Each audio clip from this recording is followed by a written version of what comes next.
الحمدللہ الحمدللہ وکفا وسلام علی عباد الذین اصطفى اما بعد فاعوذ باللہ من الشیطان الرجیم بسم اللہ الرحمن الرحیم وانی عذت بربی وربکم ان ترجمون، اور میں اپنے اور تمہارے رب کی پناہ میں آتا ہوں اس سے کہ تم مجھے سنسار کر دو۔ وَإِن تَوَلَّوْا وَإِن لَّمْ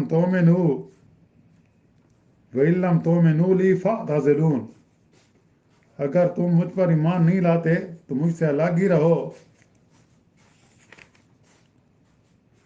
فَدَعَا رَبَّهُ أَنَّ هَٰؤُلَاءِ قَوْمٌ مُجْرِمُونَ، پھر انہوں نے اپنے رب سے دعا کی کہ یہ سب گناہگار لوگ ہیں۔ سبحان ربک رب العزت عما یصفون وسلام علی المرسلین والحمد للہ رب العالمین۔ اللہم صلی علی سیدنا محمد وعلی آلہ وصحبہ وسلم۔ پارہ 25واں سورۃ الدخان کی آیات مبارکہ 20، 21 اور 22 کی تلاوت کی گئی ہے۔ جیسا کہ گزشتہ آیات میں ذکر ہوا تھا کہ یہ لوگ جو دعوت حق کو قبول نہیں کرتے اور نبی کریم صلی اللہ علیہ وسلم کی مخالفت کرتے ہیں، یہ کوئی نئی بات نہیں ہے۔ آپ صلی اللہ علیہ وسلم سے پہلے جتنے بھی انبیاء آئے اپنی قوموں میں، ہر نبی اپنی قوم میں سے ہوتا تھا۔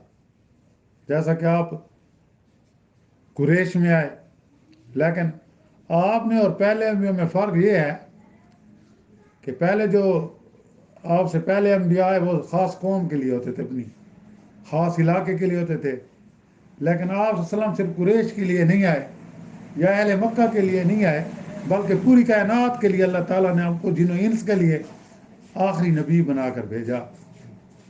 تو یہاں یہ ہے کہ وہ بھی مخالفت کرتے تھے۔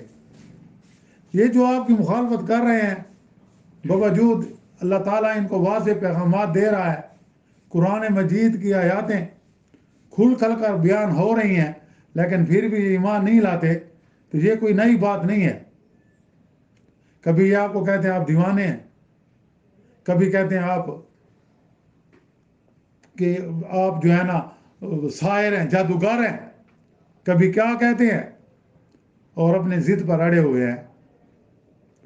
جب ان پر عذاب آئے گا پھر ان کو معلوم ہو جائے گا اور اس وقت یہ پچھتائیں گے، اور ہماری پکڑ بڑی سخت ہے۔ اللہ تعالیٰ فرماتے ہیں کہ ہماری طرف سے ڈھیل ملتی ہے کہ شاید یہ راہ حق پر آ جائے، ہدایت کے راستے پر آ جائیں تاکہ یہ جہنم کی آگ سے بچ جائے، لیکن جب مہلت کا وقت ختم ہوتا ہے اور یہ اللہ کی پکڑ میں آتے ہیں پھر ان کو کوئی بھی نہیں بچا سکتا۔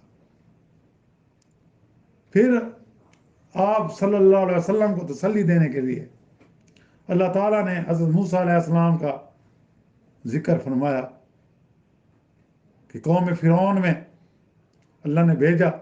فرعون بڑا سرکش، متکبر اور ظالم انسان تھا بنی اسرائیل کے لیے، اور اس نے خدائی دعویٰ کیا ہوا تھا، اپنے آپ کو رب کہتا تھا۔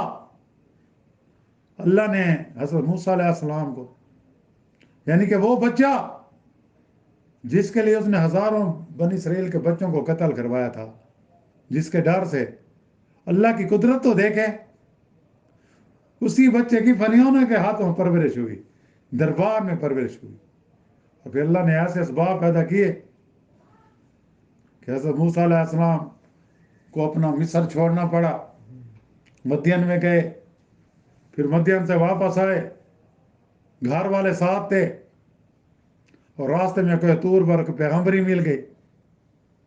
اللہ نے آپ کو نبوت کا تاج پہنا دیا اور حکم دیا جاؤ فرعون کے پاس اس کو دعوت حق دو، لیکن اس نے بھی آپ کی مخالفت کی، حضرت موسیٰ علیہ السلام نے اس کو کہا میں امانت دار رسول ہوں. اچھا چلو میری بات نہیں مانتے، میری قوم کو تو آزاد کر دو، تم نے اس کو غلام بنایا ہوا ہے. میں تمہارے پاس کھلی دلیل لایا ہوں، کھلے معجزات لایا ہوں. میری بات مان لو. لیکن فرعون بڑا متکبر تھا، سرکش تھا، اس نے نہ مانا.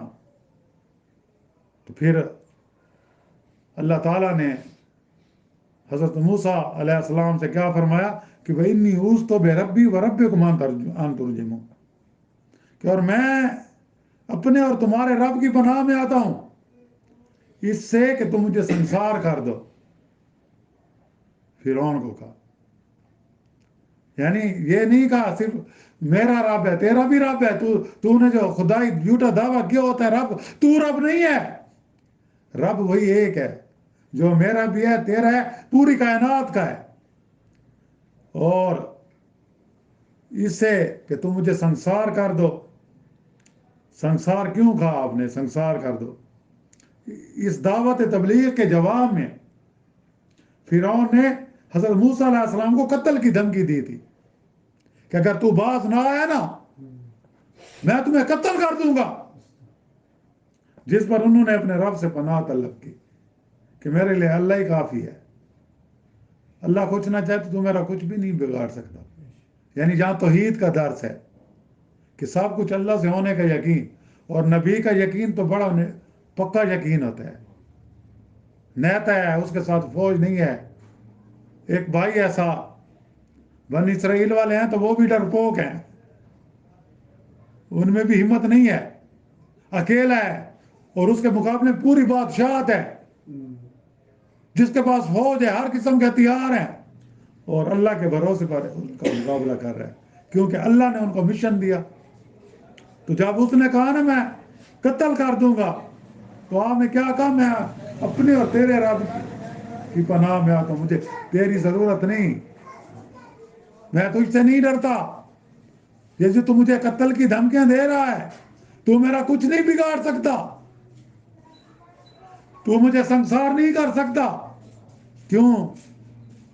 کہ میری حفاظت کرنے والا اللہ ہے جس نے مجھے بھی پیدا کیا، تجھے بھی پیدا کیا، پوری کائنات کا جو خالق ہے. جب کچھ نہیں تھا وہ تھا، جب کچھ نہیں رہے گا اس کی ذات رہے گی. وہ ہمیشہ سے ہے، وہ دائم اور قائم ہے، وہ حی اور قیوم ہے، وہ سب کا پالنے والا ہے، وہ سب کی حفاظت کرنے والا ہے دشمنوں سے. تو ہے کیا؟ اور پھر فرمایا وَإِلَّمْ تُؤْمِنُوا لِي وَإِلَّمْ تُؤْمِنُوا لِي فَاعْتَزِلُونِ، اگر تم مجھ پر ایمان نہیں لاتا تو مجھ سے الگ ہی رہو. تم اگر ایمان نہیں لاتے تو الگ رہو، میرا تجھ پر زور تو نہیں ہے. جس طرح نبی کریم صلی اللہ علیہ وسلم کو کفار نے کہا نا آپ ہمارے بتوں کی مخالفت کرنا چھوڑ دیں، تو اللہ نے کیا فرمایا کہ اے میرے نبی کریم صلی اللہ علیہ وسلم کو قُلْ يَا أَيُّهَا الْكَافِرُونَ لَا أَعْبُدُ مَا تَعْبُدُونَ وَلَا کہ جن کی تم عبادت کرو میں ان کی عبادت نہیں کرتا. تو یہاں بھی یہی صورتحال بن گئی کہ تم مجھ پر ایمان نہیں لاتے تو نہ لاؤ، مجھ سے الگ ہی رہو.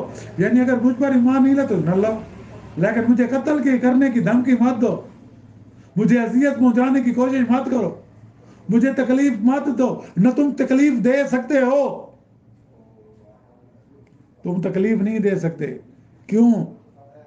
کہ میرا پروٹیکٹر، میری حفاظت کرنے والا، میرا نگہبان صرف اللہ ہے، اور سب کچھ اللہ سے ہوتا ہے. جس کا اللہ نگہبان بن جائے، جس کی اللہ حفاظت کرنے والا بن جائے، ساری مخلوق بھی اکٹھی ہو جائے اس کا کچھ نہیں بگاڑ سکتے، اس کا کچھ نہیں بگاڑ سکتے. کیونکہ اس کا یقین پختہ ہوتا ہے کہ میری قسمت میں جو لکھا ہے اس پر وہ شاکر ہوتا ہے. تو اس لیے کہا کہ ہم تم سے یہ تمہاری دھمکیوں سے مرعوب نہیں ہوتے. بھائی دھمکیاں کسی اور کو دو، ہمیں دھمکیاں مت دو. اور پھر فرمایا فَدَعَا رَبَّهُ أَنَّ هَؤُلَاءِ قَوْمٌ مُجْرِمُونَ، پھر انہوں نے اپنے رب سے دعا کی یہ سب گناہگار لوگ ہیں، یعنی کہ حضرت موسیٰ علیہ السلام بس آخر کار انہوں نے دیکھ لیا کہ یہ ایمان لانے والے نہیں ہیں، یہ ضدی اور ہٹ درم ہے، یہ حق کو قبول کرنے والے نہیں ہیں.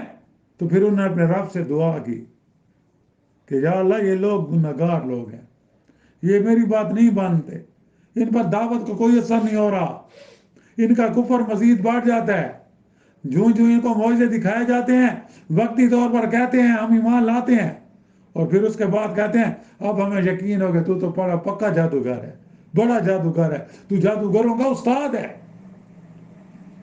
تو اللہ کی بارگاہ میں دعا کے لیے حضرت موسیٰ علیہ السلام نے ہاتھ پھیلا دیے کہ یا اللہ میں بے بس ہوں، میں نے پوری کوشش کی ہے، میرے بھائی نے بھی پوری کوشش میرا ساتھ دیا ہے، ہم نے انہیں دین حق کی دعوت دی ہے، لیکن یہ ہماری بات نہیں مان رہے، الٹا ہمیں دھمکیاں دے رہے ہیں، یہ ہمیں دھمکیاں دے رہے ہیں، اب تو ہی ان سے بدلہ لے، اب تو ہی ہمارا مددگار ہے، ہم تم پر بھروسہ کر رکھتے ہیں، اے اللہ ہمارا بھروسہ تم پر ہے. اور ایک مسلمان کا بھروسہ بھی اللہ پر ہونا چاہیے. آج ہم اسباب پر بھروسہ کرتے ہیں لیکن اسباب پیدا کرنے والی ذات پر بھروسہ نہیں کرتے. آج ہم دعائیں تو مانگتے ہیں لیکن ساتھ کوشش نہیں کرتے. بھئی دعاؤں سے کام تب چلتا ہے جب کوشش ہو. اگر دعاؤں سے کام صرف چلتا تو میرے نبی کریم صلی اللہ علیہ وسلم ہجرت نہ کرتے.